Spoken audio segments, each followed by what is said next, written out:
everyone, in this video we're going to be talking about the Viterbi algorithm. So this is going to be pretty much a direct follow-up to two of the videos we've had in the past. The first one is the hidden Markov model video. So in that video we talked about what the hidden Markov model is, how there's these hidden states that have transition probabilities, and then those hidden states have emission probabilities which generate the observed states that we actually see. Now in that video we kind of showed a brute force approach to solve for the best hidden states. But we showed that it's also kind of impractical to do that. So the Viterbi algorithm is what's going to allow us to do that a lot more efficiently. And this video is also a follow-up to the part of speech tagging video in our natural language processing playlist, because we'll be working with the exact same example that we left on in that video. Because as we said, one of the key ways to do part of speech tagging is by applying the hidden Markov model. So this is Viterbi algorithm is going to show you how we can do that all efficiently instead of doing a brute force search. So again, the goal of this video is going to be, we want to do some part of speech tagging of this simple sentence. The fans watched the race. And again, part of speech tagging is basically saying for every word we see, we're going to say, is it a noun, is it a verb, adjective, adverb, and so on. And we care about these things for various reasons outlined in the part of speech video. And so just to keep this example kind of tractable, so we can actually draw some stuff on the board, it doesn't get too crazy, I've limited the options we have for each word, but in general you would have a lot of options for each word potentially, and you might have many, many words to deal with. So the words both of them, we're just going to say they're determiners for sure. There's no other options for them. But the other three words can both either be verbs or nouns. For example, the word fans, you can think of it as the noun being like spectators, fans, the people. Or you can think of it as the verb where you fan a flame. Similar meanings for watch and race. So we have 8 total choices for part of speech tagging. 2 options here, times 2 options here, times 2 options here makes 8 possible combinations. And again, the longer your sentence gets, the more part of speech you have to choose from, the bigger your size is going to get and the harder it's going to get to search all of them. And the hidden Markov model, as we formulated it for this problem, again says that we have some hidden parts of speech, P1 through P5, and those hidden parts of speech have transitions from one to the next, that's the Markov part, and they generate these observed states. The fans watched the race. So these vertical arrows are emission probabilities and the horizontal arrows are transition probabilities. And so as we said in the part of speech tagging video and the hidden Markov model video, we could solve this problem if we are able to maximize this joint probability. The joint probability being what is the probability of observing both the observed states and also some setting of the hidden states. And so we are iterating over all possible combinations of the hidden states P1 through P5. And it's a little bit harder to work with in this form because it's a little bit unclear how to actually calculate this. But we can start incorporating the structure of the hidden Markov model, and we can equivalently write it in this form, as we saw in the hidden Markov model video. So we can write the same probability we saw down here in this form instead. And in this form, it's a lot clearer that there's 2 distinct terms. The first one being the transition probabilities from one hidden state to the next. So to be clear, this is a multiplication of 5 probabilities, which correspond exactly to these 5 arrows, which are the transition probabilities. And of course, there's kind of a secret arrow over here for starting at P1. So that's that term. And then we also have 5 probabilities getting multiplied for the second term, and those are the emission probabilities, or answering the question of, given that this is the part of speech, what is the probability of seeing the corresponding word? So those are exactly the 5 vertical arrows you're seeing here. So you can match up this picture to this representation of the probability here. And now we can put some actual numbers for these transition and emission probabilities, so we can actually start solving this problem. So here are the transition probabilities. So how you read this table, basically, the rows are the last hidden state or the last part of speech for the previous word, and the columns are the part of speech for the current word. So for example, this 0.9 means that if the current word is a determiner like then there's a 90% chance that the next word will be a noun. This 0.5 says that if the last verb was a noun, there's a 50% chance the next word will be a verb, and so on and so on. And so we can make sure this is a valid transition matrix by making sure the rows add up to 1. Why do the rows have to add up to 1? Because given any state, we need to have a total of 1 probability, 100% probability of going to any of the other states. And so we have, this adds up to 1, so does this, so does this, and so does this. And of course, this is a simple example, so I haven't included all the possible parts of speech in English language, but this is our transition matrix for now. Now, the other part of the story is getting those emission probabilities, and those are enumerated in this table here. So you read this very similarly. The rows are the part of speech, and the columns are the word.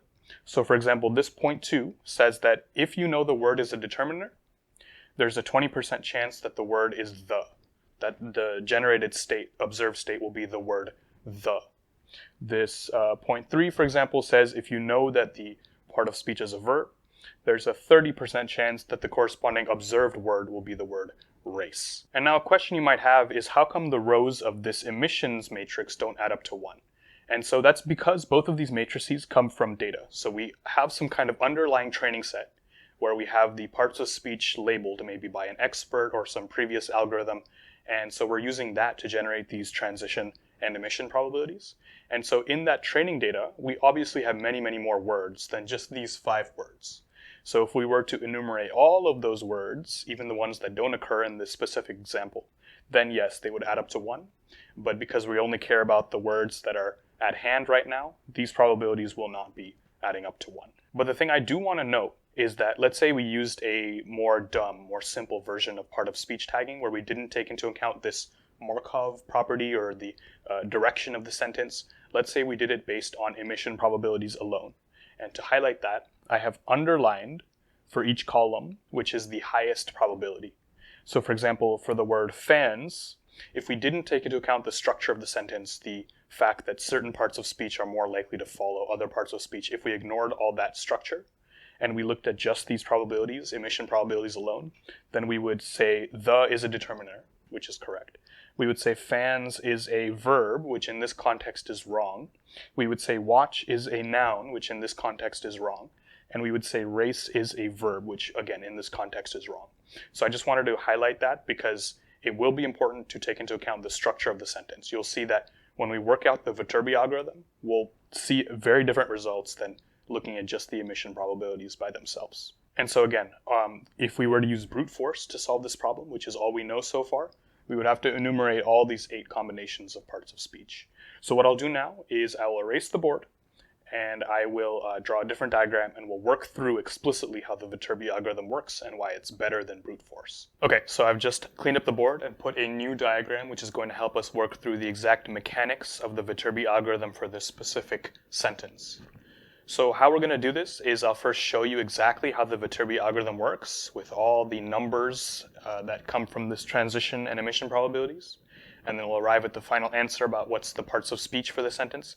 And then after that, I'll talk to you at a more high level about why the Viterbi algorithm is more efficient than doing brute force and where we're actually saving time in that process. So we start at the beginning. So we have this starting tag. And we're going to ask the first question, which is, given that we just started the sentence, what's the probability that first word is a determiner? And given it's a determiner, that it's the word the.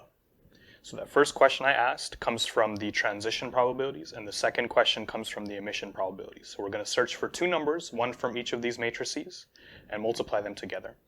So that first question is answered by, given we just started the sentence, there's a 80% chance, 0.8, that the first word is a determiner. And then given that it's a determiner, there's a 20% chance, 0.2, that it's the word the. So that's exactly the 2 terms we multiply together, and we get 0.16.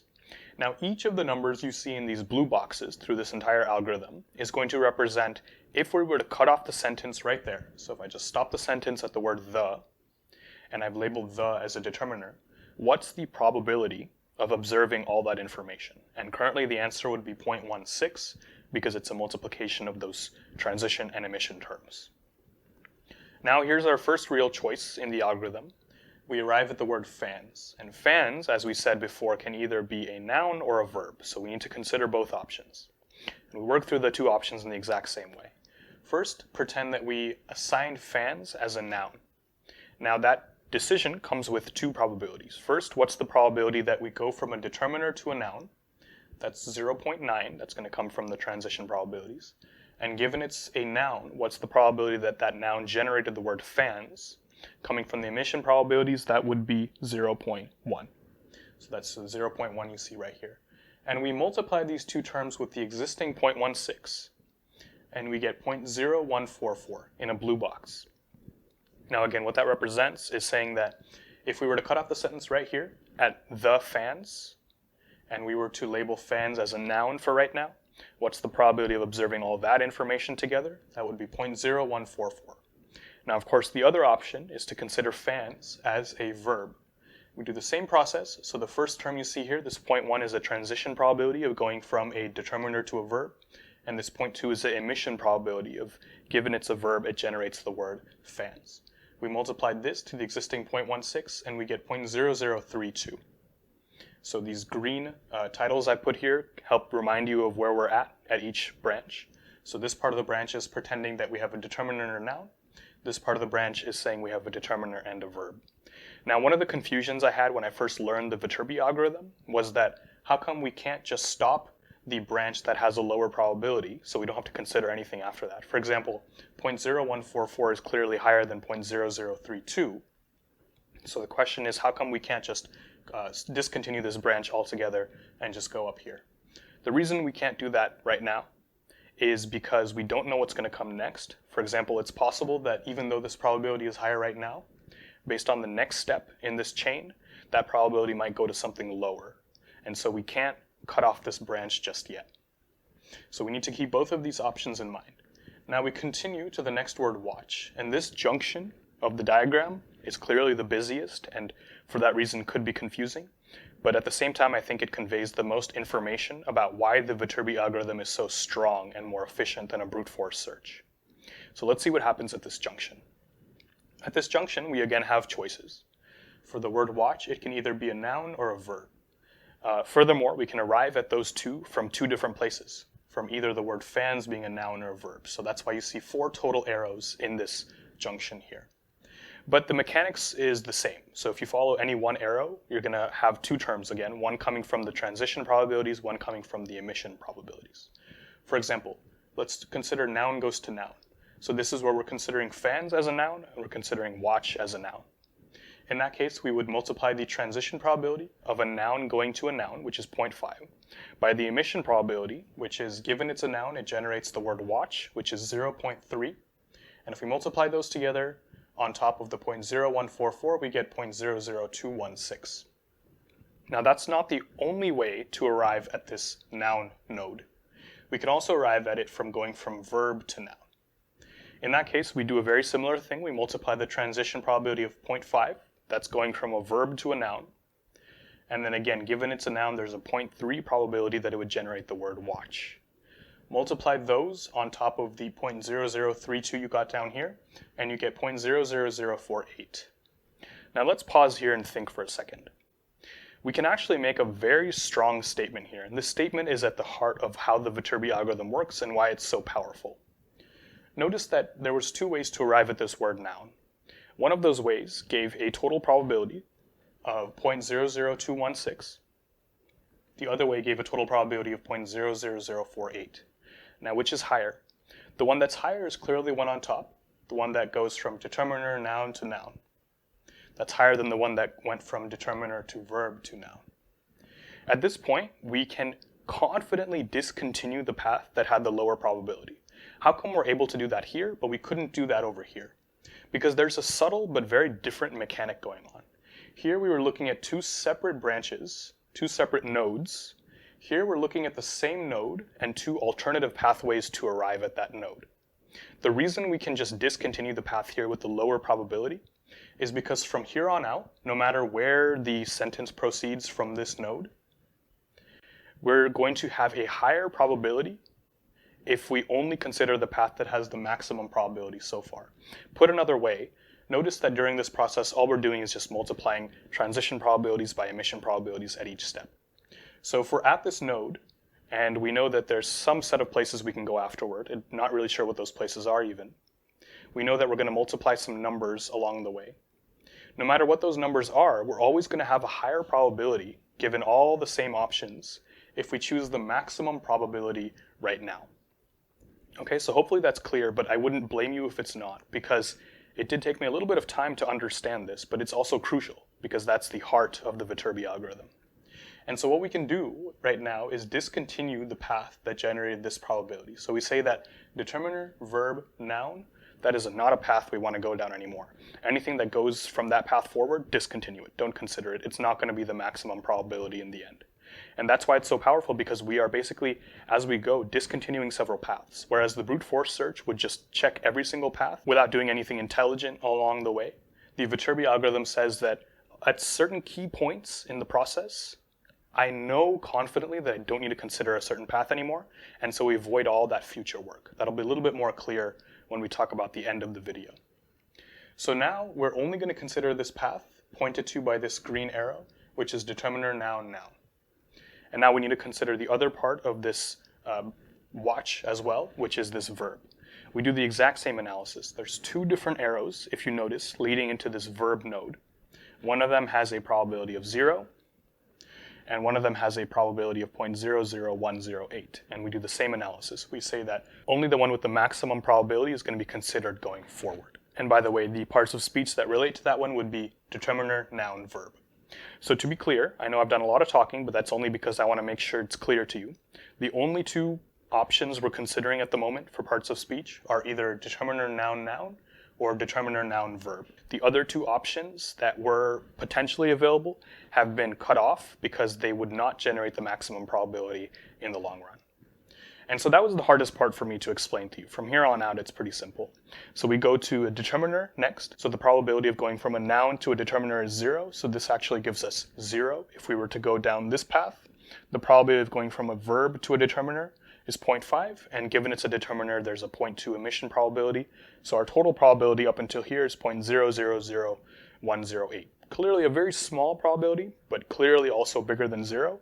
And for that reason, we cut off this part of the branch too. We say that this arrow could not generate the highest probability. And so now the only path we're considering is determiner, noun, verb, determiner. And then we do the final step of the algorithm, which is either we have a noun here or a verb here.